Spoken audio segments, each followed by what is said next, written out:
Rangers journal.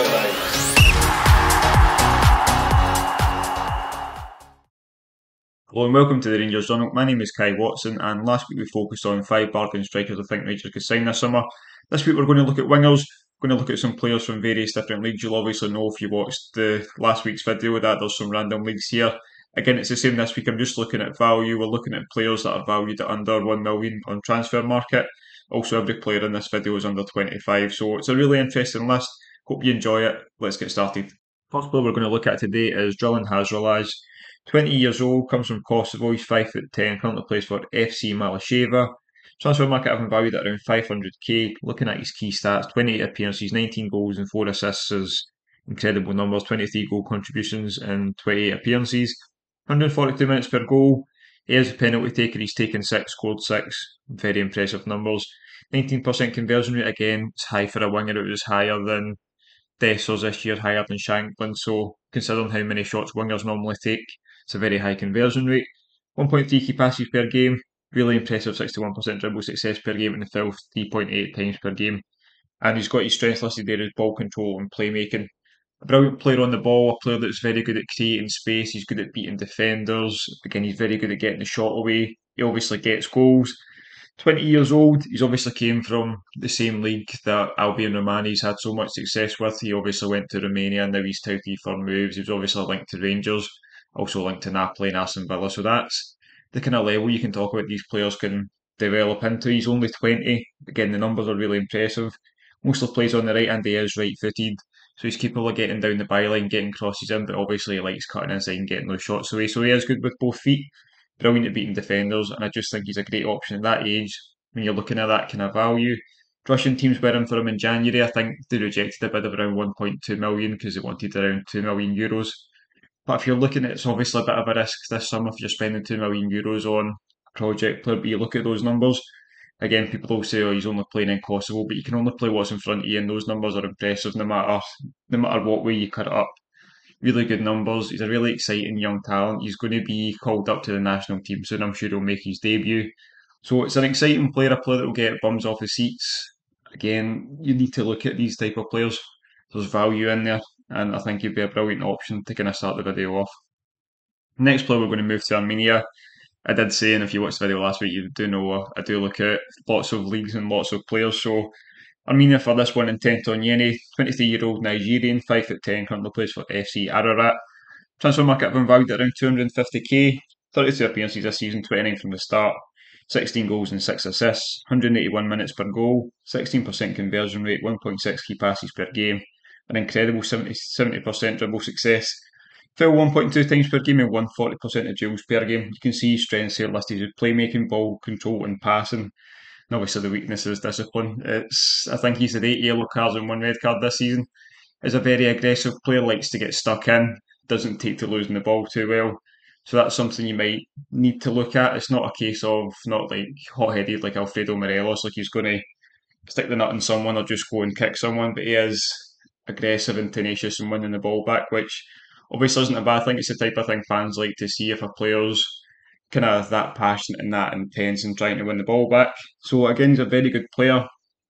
He's quick, good at making kind of space for himself, picks up good pockets of space at the back post, plays in the left wing, right footed. So Rangers have really lacked players arriving at the back post until kind of Sima started playing from the left, and Sima was really good at that. Stenton Yene also offers that as well, which is what you need if you're going to play with wide players. You need someone to be attacking the back post because it's not always going to be the fullbacks, especially when we've been playing with the likes of Borna Barisic this season. So he's a player that's going to get goals, a player that's going to get assists, can make chances for himself, make chances for others. Just a really direct dribbler. Again, someone that's going to get bums off seats. These are all very exciting wingers, and for the price, you can't really go wrong. Next player is someone I've actually covered on my personal Twitter page. So, Alexander Surkovic, 23-year-old Serbian, is 5'11", currently on loan at TSC Topola from his parent club in Russia. Transfer market having valued at around 770k. Looking into his stats, 34 appearances, 25 starts, 16 goals, 4 assists, 144 minutes per goal, an incredible 31% conversion rate. You can see over on the right hand side it has his strengths listing as finishing, which 31% conversion is ridiculous. A lot of people don't really understand conversion rate because when we're linked with players, I see people thinking like around 19 to 22 is a bad conversion rate, but Erling Haaland's either sitting at 22 or 23%, so that kind of gives you a gauge of what actually is good numbers. 1.5 key passes per game, 47% dribble success, Phil just under two times and 52% duels won per game. Again, just a player that's exciting on the ball, a player that can do it on his own. He doesn't need other players to create for him. He can take on defenders, again, make space for himself, make space for others, create chances, get goals. Like I couldn't tell you the last time Rangers had someone with a 31% conversion rate, especially over 34 appearances. Obviously, getting the 20 goal contributions as well. The numbers are very good. He's 22 years old. The only thing I'm not sure is how much his parent club, who, apologies, I really can't pronounce the name of, I'm not sure what kind of fee they'd be looking at because there's not really that much value in Russia when you look at the kind of fee some of the players go for. I think it's the same in Ukraine as well. They actually sell really well and sell their players really high. So I'm not sure what the value will be. I'm not sure if his parent club kind of fancy him to play for them next season, if they're going to look to try and loan him out or sell him. But if you can get him anywhere around the 2 million mark, I think it's a great deal for what he offers. Again, he make chances for himself, make chances for others. Very good at weaving in and out of players and just making that space, just being creative. It's just exactly what Rangers need on the wing. So again, I think he's a really good option for the value that he's listed at, depending on what you can get him for. I think it could be a good deal. The next player is actually one I was made aware of by RDF Tactics on Twitter. I'll leave his link down below. Me and him actually talk about players quite a lot. These kind of obscure players we both seem to love. He's done a brilliant scout report on Aljosha Matko. So I'll leave that down below. And please, if you like the look of the player, go and check his scout report because it is very, very detailed. So Matko is 24 years old. He's Slovenian, 5'10", currently plays for NK Celje. Transfer market having valued at around 500k. Key stats in 26 appearances, 22 from the start of the season. He's got 18 goals and 3 assists, 150 minutes per goal, 23% conversion rate, one key pass per game, 70% dribble success. Phil just under half a time per game, 34% duels won per game. You can see his strengths there are listed as ball control, and it obviously has him listed as playing both wings. But the interesting thing about Matko is he's actually played, I think it's the last 6 or 7 games through the middle, which makes his 23% conversion rate all the more impressive. So they've started using him as a striker, but he can play in both wings, he can play through the middle. So you're looking at a versatile player now that's very good as a striker. He's obviously 5'10", he's not small, quite tall for a winger, but a decent height for a striker as well. So he's very impressive in that he can play all three positions across there equally well. I actually think he could probably play as a 10 due to his ability on the ball and his ability to create.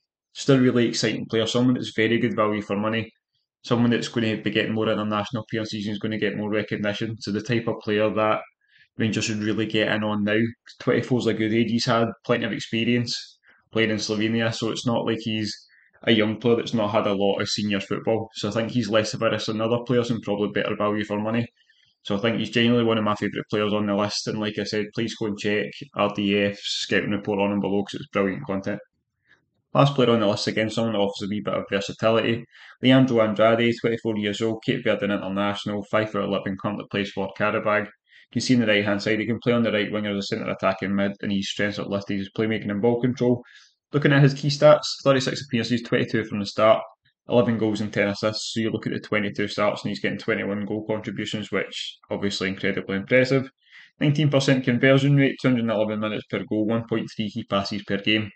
I think that kind of shows how clinical the Karabag strikers are. We obviously looked at Juninho Vieira from them last week, so the fact he's averaging 1.3 key passes per game and gotten 10 assists is incredible. 70% dribble success, Phil just under one time per game, and 41% duels won per game also. Just another really exciting player that gets those pockets of space that he can drop back in, open up the pitch, make chances for others. He can obviously, he's a good finisher. The 19% conversion rate for a winger attacking midfielder again is brilliant. The 211 minutes per goal, but also the 10 assists. Like the assist numbers are excellent. That's what Rangers need. They need someone else that can create that's not just playing it right back. So that's the type of players we should be looking at. Again, Andrade currently plays for Karabakh. He's valued at 950k. I'm not sure the kind of. I've not looked at previous sales at Karabakh I've got. So again, looking at Juninho Vieira last week and Andrade, I think the two of them would be incredible signings. But Karabakh also obviously get European football, and they've done quite well this year. They pushed by Leverkusen really close.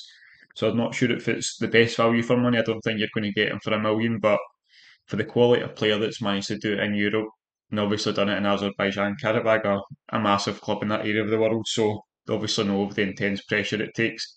So I just think again he's a brilliant option, that versatility. I mean, you don't lose anything playing him in centre attacking mid or right wing. He offers you exactly the same in both positions, which I think Rangers have kind of felt this season. As much as we have versatile players playing these versatile players in different positions, you kind of lose something from their game or you lose something from the overall game. So you don't really get that with Matt Cole mentioned previously and Andrade. So two brilliant options to end the video, and I think the players the club really could be looking at.